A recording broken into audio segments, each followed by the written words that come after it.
Hi everybody, I'm Bree the Plant Lady, and tonight I am going to pot up 4 more Foodscape containers, and then I'm going to get started on doing my first liquid feed fertilization for all of my pots, and I'm going to treat everything with some deer repellent. So stay tuned to watch my process.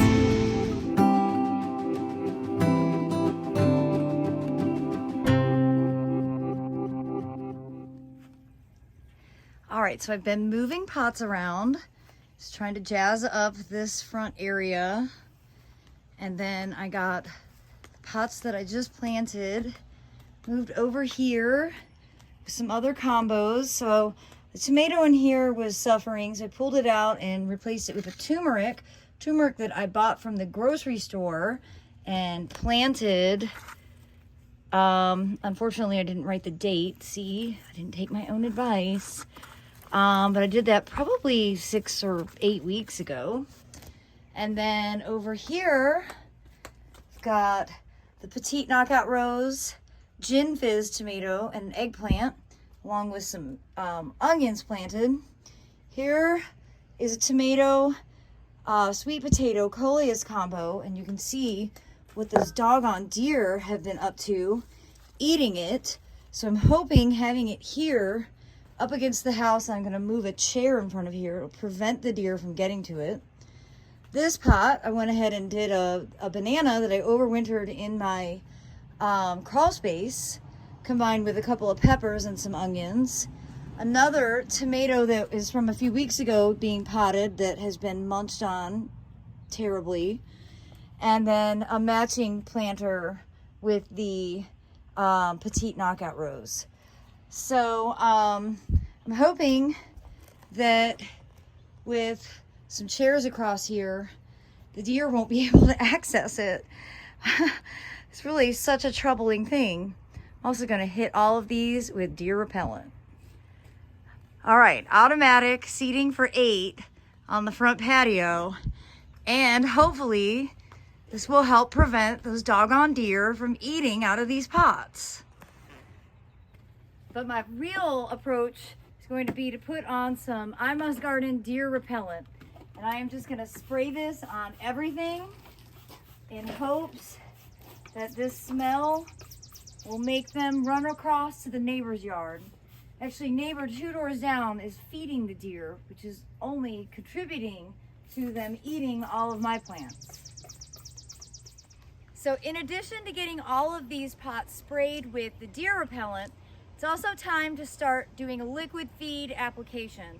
So I'm using this Dr. Earth Flower Girl. It's a Bud and Bloom Booster 121 NPK. Really easy to use. I'm just gonna pour some into my watering can, and then I'm gonna dilute it. And I've already watered these pots thoroughly, so I don't have to really drench them that much with the fertilizer.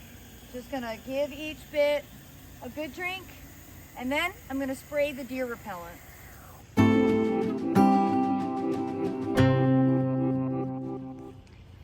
Well, you can see it's really frustrating because I've been very strategic about these plant combinations, using smelly leafed things like this mint geranium and plectranthus, but the deer have left those things alone and just devoured the tomatoes, which, you know, they're in the Solanaceae family. They're poisonous. You're not supposed to eat tomato foliage. Oddly enough, they have left the peppers alone, but I went ahead and sprayed them because I don't trust these deer. You can see the peppers are looking really good. Of course, this plectranthus is doing wonderfully. They're not bothering it. But all along the back here, I mean, look at that. Doesn't matter that there's a tomato cage. They just ate right through it, you know, just grabbing at what they can. And you see, I mean, it's really, I've never actually had deer eat tomatoes before, so I guess I'm in shock. I've heard lots of people tell me about it, and I guess I just felt really lucky that my deer were lazy, but now my deer aren't lazy. Look at here. They left the pepper that is growing all up on the tomato, but they ate the tomato. Yeah. So hopefully the tomatoes will be able to grow out. There are still some leaves so they can photosynthesize and grow, but I was feeling really good about my tomato plants this year, and then bam, not so much anymore. Well, I hope this video will be helpful in some way, or at least make you feel like you're not alone when you've got deer issues.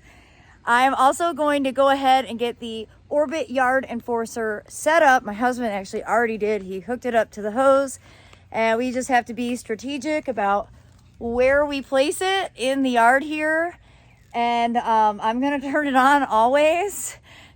So I'm saying this as more of a reminder to myself that when I walk over here, I should just expect that I will get sprayed. And I guess we'll turn it off when people are actually staying in the house so that they don't give us a bad review. Well, wishing you all the best in fighting off the animals that you are dealing with in your gardens. And as always, thanks so much for watching, everybody.